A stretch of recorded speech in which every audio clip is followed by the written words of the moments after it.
The next-gen version of FIFA 23 is officially confirmed for Stadia with full-on crossplay support. Amazon Luna is getting some new games, but to start off, we're going to be talking about GeForce NOW Thursdays, so let's get to it.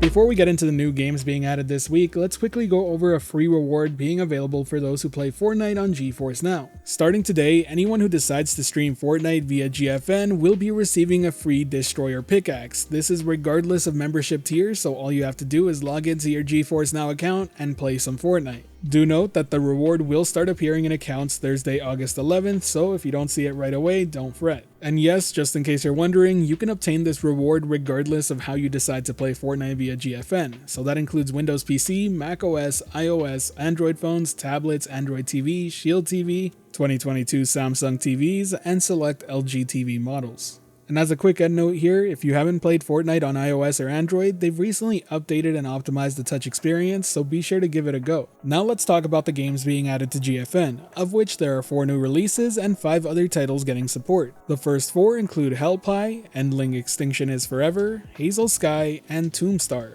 The 5 other games getting support include Curious Expedition 2, Darksiders Genesis, Dungeon Defenders Going Rogue, Wildermyth, and Outward Definitive Edition. The 2 standouts for me this week are definitely Hellpie and Endling Extinction is Forever. Both games seem to be polar opposites in terms of how they handle their story, but they both seem to do it very well. Hellpie certainly gives me a bit of a nostalgia trip back to Conker's Bad Fur Day, while Endling Extinction is Forever just looks beautiful and seems to have a very important message to tell. Amazon Luna has recently added 2 new games to the service. First up is new on Luna Plus, and that's Hot Wheels Unleashed. Speaking as somebody who owns and plays this game, I can tell you right now this is a Hot Wheels fan dream come true. It's an arcade fast-paced racer that includes some of the most iconic vehicles in Hot Wheels history. But it wouldn't be Hot Wheels without track creation, which is included in the game, and there are some pretty crazy tracks out there. It's a genuinely fantastic addition to the Luna Plus channel. It's a great game and I'd highly recommend you check it out. To top it off, it appears to also be added to the family channel as well. In addition to that, new on the retro channel is Earthworm Jim 2. It's a 1995 run-and-gun platform classic that has you playing as Earthworm Jim in the second and final game created by the original creators. I can't say I've ever played it, but I've certainly heard of the name. Hopefully once Luna comes to Canada, I'll be able to give it a go. Both editions seem like pretty solid picks. Luna Plus and Family Channel getting Hot Wheels Unleashed is a great pick and a great recent release. And Earthworm Jim is a household name in the retro scene, so I'm sure those who subscribe to play some retro games are very happy to hear that it's arrived. It's officially confirmed, FIFA 23's next-gen version is coming to Stadia day 1. That means it's getting all the new bells and whistles in terms of feature support, but more importantly, crossplay support with PlayStation 5 and Xbox Series consoles along with PC. That instantly solves the biggest issue with FIFA 22 on Stadia. It was a fantastic port that played solidly and I could easily recommend, but it ran into the ever-common issue that Stadia runs into far too often with multiplayer support. If there's no crossplay support, the Stadia user base isn't sufficient enough to really hold a steady queue time. And while it did seem like FIFA 22 was certainly one of the more popular games on Stadia because you could still find multiplayer matches if you were willing to wait some extra long queue times, it's not an ideal situation for sure. But the addition of crossplay within the next-gen version, and more importantly crossplay support in FIFA Ultimate Team, is a major win. Credit where it's due, Google made this happen, and it represents the first EA game that's coming to Stadia outside of the original 5-game deal that was announced way back when.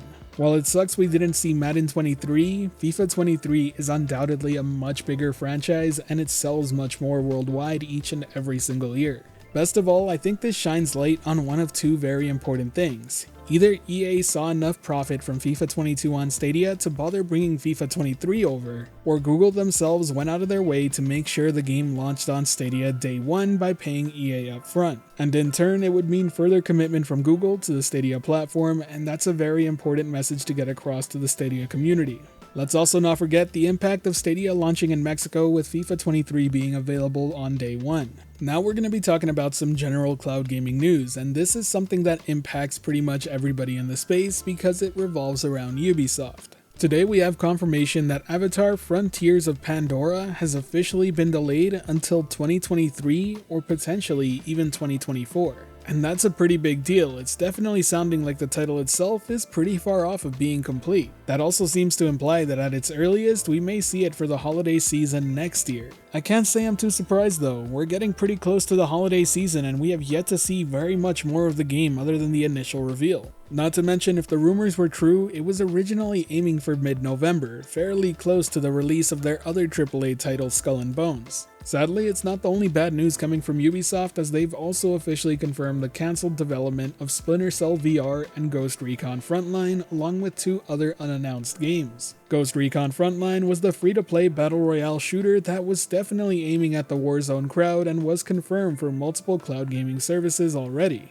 I know when it first went into a closed test state, it was leaked a ton and a lot of the impressions coming out were pretty negative. I'm also very curious as to what the other 2 unannounced games were that we didn't get to really see. Now, I wouldn't worry too much about those 2 games in particular. It's pretty common in game development for games to get cancelled before they even get announced. I believe it was Blizzard that once said they cancel 50% of the projects they start, but it does always suck to hear. But I do think Ubisoft is running into some internal issues. Today, the Ubisoft CEO told staff members that they must succeed in strongly limiting their spending. But it does seem like Assassin's Creed is their biggest success. After all, they have 3 of them on the way. They're supposed to be a short standalone title that was scheduled to release sometime this year but has slipped to 2023. Then there's Infinity, which appears to be the next big step in open world Assassin's Creed, as it plans to be a platform for the future of the franchise. And lastly, there's a VR title in development that was announced alongside Splinter Cell VR.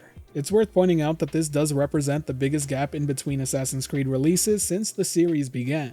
Now, it's not all bad news coming from Ubisoft, as they do still have X-Defiant and The Division Heartlands in closed testing, and they're both scheduled to release before March 2023. And it does appear that Roller Champions is set to release on Google Stadia sometime soon. Regardless, we won't have to wait too long before we hear more from Ubisoft, as their Ubisoft Forward event is scheduled for September 10th. That's typically where they show off the newest games and what's coming up next for Ubisoft. All in all, I think Ubisoft is in a very interesting position. They seem to be pulling very hard for the free-to-play market, especially with all their new titles. And I hate to say it, but most of their newest ventures don't seem to be doing too well either. Case in point, look at Roller Champions, their newest free-to-play release, which didn't make much of a splash at all. And in terms of AAA development, some really big names have just gone missing, such as Beyond Good and Evil 2. I hope they're able to find their footing, and these new free-to-play titles such as The Division Heartland and X-Defiant prove to be successes for them, because if not, I think they could be in a pretty rough spot. Either way, that wraps up this Cloud Gaming News Day. If you enjoyed the video or found it helpful at all, be sure to hit that like button, as it really does help the channel out, and if you're wanting more content like this, be sure to subscribe and hit that notification bell as well. I do want to ask 2 quick things at this end of video message. First up, how does the audio sound? I am using a brand new microphone, so I'd love to hear some feedback on it.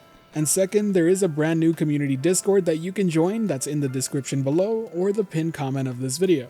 As always, I hope you have a great day. Thanks for watching. This has been the Virtual Cloud, giving you the latest and greatest on everything cloud gaming related, and until next time, I'll catch you in the clouds.